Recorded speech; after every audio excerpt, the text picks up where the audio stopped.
சந்தியா ராகம் சீரியல்ல என்ன நடக்க போகுதுன்னு பார்க்கலாம். வாங்க வீடியோக்குள்ள போலாம். டாக்டரை கண்டுபிடிச்சு அவங்கள கூட்டிட்டு வந்து எப்படியோ ரகுராமுக்கு நல்லபடியா ட்ரீட்மெண்ட் கொடுத்து முடிச்சிடுறாங்க.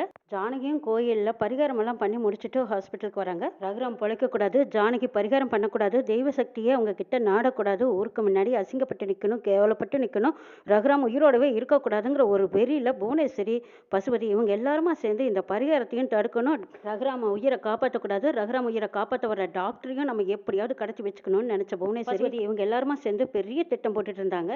ஜானகி கோயிலில் பிரசாதம் வாங்கிக்கிட்டு அவ்வளவு கஷ்டங்களையும் தாண்டிக்கிட்டு இப்போ ஹாஸ்பிட்டலுக்கு ரகுராம பார்க்க வர்றாங்க. அப்போ சிவராமன் சொல்கிறாங்க, அண்ணே நீங்கள் ஒன்றும் கவலைப்பட வேண்டாங்க, நீங்கள் நம்பின தெய்வம் உங்களை கைவிடலை, அண்ணன் பிழைச்சிக்கு வர, இனிமேல் கவலைப்பட வேண்டியது இல்லைங்கிறாங்க சிவராமன். அப்பாவை பார்க்குறக்காக தனாவும் கதிரும் வெளியிலேயே நின்று பார்த்துட்டு இருக்காங்க. கண்ணு முழிப்பாங்களா அப்படின்னு சொல்லி பார்க்குறாங்க. அப்போ கண்ணு முழிச்சு பேச ஆரம்பிக்கிற நேரத்தில் தான் எட்டி பார்த்துட்டு இருக்காங்க. ஒருவேளை நம்மளை பார்த்தா கோவப்படுவாங்கன்னு நினச்சி மறைஞ்சே நிற்கிறாங்க தனாவும் கதிரும். ரகுராம் லேசாக கண்ணு முழிக்கிறாங்க. முழிச்சதுமே உடனே எனக்கு என்ன ஆச்சு, என்ன நடந்தது, நான் எந்த நாள் இப்படி இருக்கேன் அப்படின்னு கேட்குறாங்க ரகுராம். அப்போ சிவராமன் சொல்கிறாங்க, அண்ணே அதெல்லாம் ஒன்றும் இல்லைண்ணே, நீங்கள் சாப்பிட்ட சாப்பாட்டில் ஏதோ ஒரு ஃபுட் பாய்சன் கலந்துருச்சு, வேறு எதுவும் இல்லை, இனிமேல் உங்களுக்கு எந்த பிரச்சனையும் இல்லைன்னு டாக்டர் சொல்லிட்டாங்க, நீங்கள் ஒன்றும் கவலைப்படாதீங்கன்னுங்கிறாங்க சிவராமன். பத்மாவும் பார்வதியும் முந்திக்கிட்டு சொல்கிறாங்க, அண்ணே இவங்க சொல்கிறது எல்லாமே பொய்ன்னு நம்பாதீங்க, தனாவும் கதிரும் கோயிலில் பிரசாதம் கொடுத்துருக்காங்க, அந்த பொங்கலை போய் அண்ணி வாங்கிட்டு வந்திருக்காங்க, அண்ணி தனா கொடுத்தான்னு சொன்னால் நீங்கள் பேசுவீங்கன்னு சொல்லிட்டு உங்களுக்கு தெரியாமையே அந்த பொங்கலை வாங்கிட்டு வந்து உங்ககிட்ட கொடுத்துருக்காங்க, நீங்களும் அது தெரியாமல் சாப்பிட்டீங்க, இது எல்லாத்துக்கும் காரணம் தனாவும் கதிர் தான், நீங்கள் இந்த நிலமையில இருக்கிறதுக்கு காரணமே அவங்க ரெண்டு பேர் தானே, அண்ணி நம்ம எல்லாத்துக்கிட்டையும் மறைச்சு அந்த பொங்கலை கொண்டு வந்து உங்களுக்கு கொடுத்தது தான் இவ்வளவு பிரச்சனை ஆயிடுச்சுன்னு பத்மாவும் பார்வதியும் சொல்கிறாங்க. மணிவண்ணன் திட்டுறாங்க, ஏ பத்மா உங்க ரெண்டு பேத்துக்கு வேற வேலையே இல்லையா, உடம்பு சரியில்லாத மனுஷங்கிட்ட இதே இல்லாமல் சொல்லி இப்படி அப்படி சொல்லிக்கிட்டு இருப்பீங்க, மச்சா சொல்லிட்டு இருக்காருல குறுக்க வந்துக்கிட்டு எதுக்கு இதையெல்லாம் சொல்லிட்டு இருக்க அப்படின்னு மணிவண்ணன் திட்டம். பார்வதியும் பத்மாவும் மணிவண்ணனை முறைக்கிறாங்க.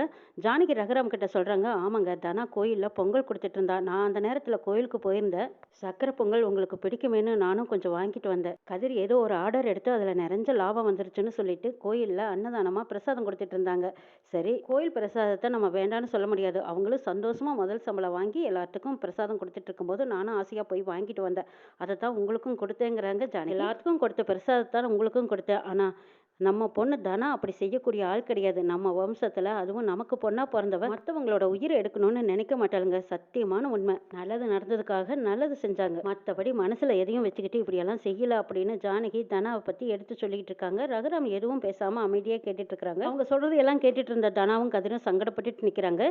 இந்த பக்கமாக ஆமாங்க நீங்கள் என்னதான் நியாயப்படுத்தி பேசினாலும் அப்பவும் இந்த ஹாஸ்பிட்டலில் என்ன சொன்னாங்க, அந்த பிரசாதத்தை எடுத்துகிட்டு வந்து செக்அப் பண்ணி பார்க்குங்காட்டி தானே நமக்கு உண்மை தெரிஞ்சது, தனாவும் கதிரும் நல்லவங்கன்னு நீங்கள் சொல்லிட்டு இருக்கீங்க, ஆனா அவங்க ரெண்டு பேரும் திட்டம் போட்டு தான் ஏதோ ஒரு காரணத்தினால இப்படி செஞ்சிருக்காங்கிறாங்க. ஜானகி அம்மாவுக்கு கோவம் வருது. இதை பார் பத்மா பார்வதி ரெண்டு பேரும் என் பொண்ணை பத்தி தப்பா சொல்லாதீங்க, நாங்க அப்படி வளர்க்கலைங்கிறாங்க, ஒரு சூழ்நிலை சந்தர்ப்பம், அதனால வேணா அவங்க பிரிஞ்சிருக்கலாமே தவிர அவங்க மனசளவுல யாருக்கும் கெடுதல் நினைக்கக்கூடியவங்க கிடையாதுங்கிறாங்க ஜானகி. இவங்க எல்லாம் பேசிட்டு இருக்கிறது அமைதியா கேட்டுட்டு இருக்காங்க ரகுராம். பத்மா பார்வதி ரெண்டு பேத்துக்கும் எவ்வளவு தூரம் சொன்னாலும் நீங்க கேட்கவே மாட்டீங்களா, எல்லாத்துக்கும் கொடுத்த பிரசாதத்தானே கொடுத்துருக்காங்க, அவங்க ரெண்டு பேரும் இப்படி ஒரு தப்பு பண்ணியிருப்பாங்கன்னு நீங்கள் எதை வச்சு இப்படி சொல்லிட்டு இருக்கீங்கன்னு சிவராமனும் மணிவண்ணனும் பார்வதியும் பத்மாவையும் திட்டுறாங்க.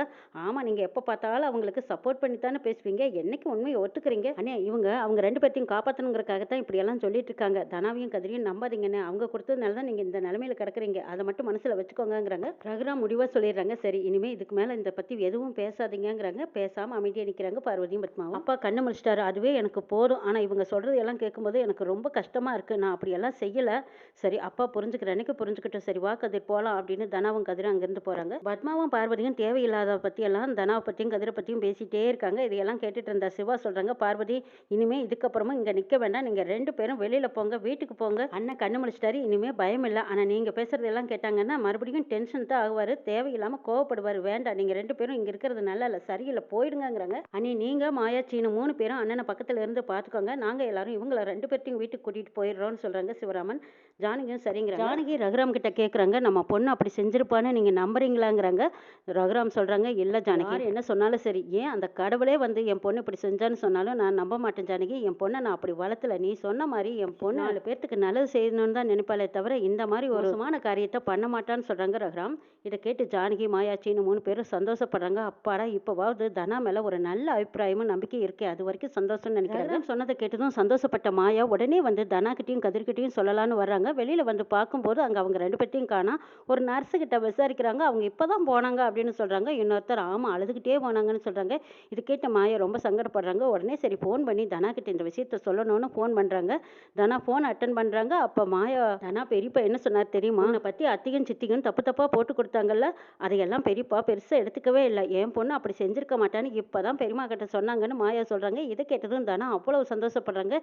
நிஜமா தான் சொல்றியா மாயாங்கிறாங்க. அட ஆமாம் தனாப்பா உன் மேலே இன்னும் நல்லா நம்பிக்கையும் அபிப்பிராயமும் வச்சிருக்காங்க தெரியுமா? கடவுளே வந்து சொன்னாலும் சரி நான் நம்ப மாட்டேன். என் பொண்ணு அப்படிப்பட்டவ கிடையாதுன்னு இப்போ தான் பெரியம்மா கிட்ட சொன்னாங்க. விஷயத்தை உங்ககிட்ட சொல்லலான்னு வெளியில் வந்து பார்த்தேன். அதுக்குள்ளே நீங்கள் 2 பேரும் வீட்டுக்கு போயிட்டீங்க. சரிதானா பெரியப்பாவை டிஸ்சார்ஜ் பண்ணி இன்னைக்கு வீட்டுக்கு கூட்டிகிட்டு போகலான்னு சொல்லிட்டாங்க. நாங்கள் இன்னைக்கு வீட்டுக்கு கூட்டிகிட்டு போகிறோன்னு மாயா சொல்லிட்டு சீனு மாயா ஜானகி எல்லாரும் ரகுராமை வீட்டுக்கு கூட்டிகிட்டு வராங்க. ரகுராம் குணமாகி வீட்டுக்கு வந்துட்டாங்கன்னு இந்த விஷயம் புவனேஸ்வரிக்கு தெரிஞ்சதும் சரியான கோவத்துலேயும் எரிச்சல்லையும் இருக்காங்க. ச்சே இந்த தடவையும் நம்ம போட்ட பிளான் எல்லாமே தோற்று போயிடுச்சு. விஷத்தை வச்சு ரகுராம கொன்னுட்டா தனா கதிர் 2 பேர்த்து பேர்லையும் பழி விழுந்துரும். அதுக்கப்புறம் போனதுக்கு அப்புறமா ஜானகி அந்த கவலையிலேயே அவளும் போய் சேர்ந்துடுவா. தனா கதிர் 2 பேரும் ஆயுசுக்கும் ஜெயிலில் கிடப்பாங்கன்னு நாம நினைச்சோம். ஆனா அது எதிர்பாராம இந்த மாதிரி எல்லாம் நடந்துருச்சே.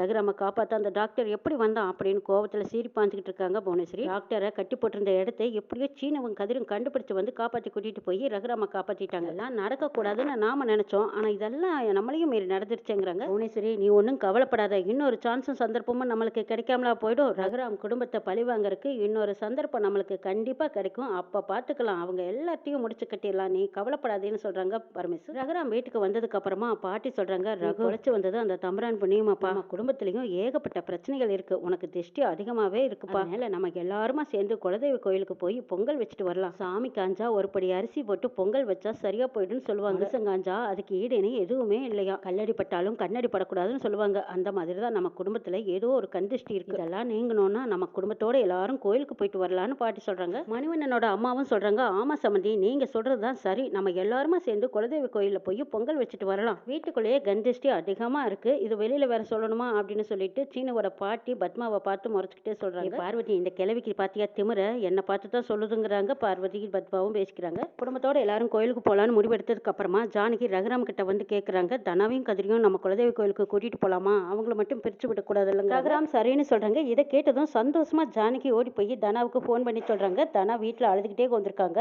அப்போ ஜானகியோட ஃபோன் கால் வந்ததும் உடனே தனா ஓடி போய் ஆசையை எடுக்கிறாங்க. வர வெள்ளிக்கிழமை நம்ம குடும்பத்தோட எல்லாரும் நம்ம குலதெய்வ கோயிலுக்கு போகலாம். அப்பா கிட்ட சொன்னா அப்பா உங்களையும் வர சொல்லியிருக்காங்கங்கிறாங்க. அம்மா அப்பா எங்களை பத்தி அப்பா நினைச்சாரா? அத்தையும் சித்தியும் பேசிட்டு இருக்கும்போது அப்பா ஒரு வார்த்தை கூட எங்களுக்காக ஆறுதலா பேசலையேங்கிறாங்க. ஐயோ தனா நீ கிட்ட நின்று பார்க்காம போயிட்ட. ஆனா அப்பா உன் மேல எவ்வளவு பாசம் வச்சிருக்காருன்னு அதுக்கப்புறம் தானே தெரிஞ்சது. யார் என்ன சொன்னாலும் என் பொண்ணு அப்படி செஞ்சிருக்க மாட்டான்னு எவ்வளவு உறுதியா சொன்னார் தெரியுமா? அப்பா உன்னை புரிஞ்சுக்கிட்டாரு தனா. நீயும் கண்டிப்பா கோயிலுக்கு வாங்க. நம்ம எல்லாரும் சேர்ந்து ஒத்துமையா சந்தோஷமா போயிட்டு வரலான்னு ஜானகி கூப்பிடவும் தனாவும் கதிரும் சரிங்கிறாங்க. குடும்பத்தோட எல்லாருமே குலதெய்வ கோயிலுக்கு போற விஷயம் புவனேஸ்வரிக்கு தெரிஞ்சு போயிருது. அப்போ புவனேஸ்வரி பரமேசு மகளிங்க இவங்க எல்லாருமா சேர்ந்து புது திட்டம் போடுறாங்க. ஓஹோ ரகுராம் தப்பிச்சு வந்ததும் இப்ப எல்லாரும் புதுசா வெளியூர் போலான்னு பிளான் போட்டிருக்காங்களா?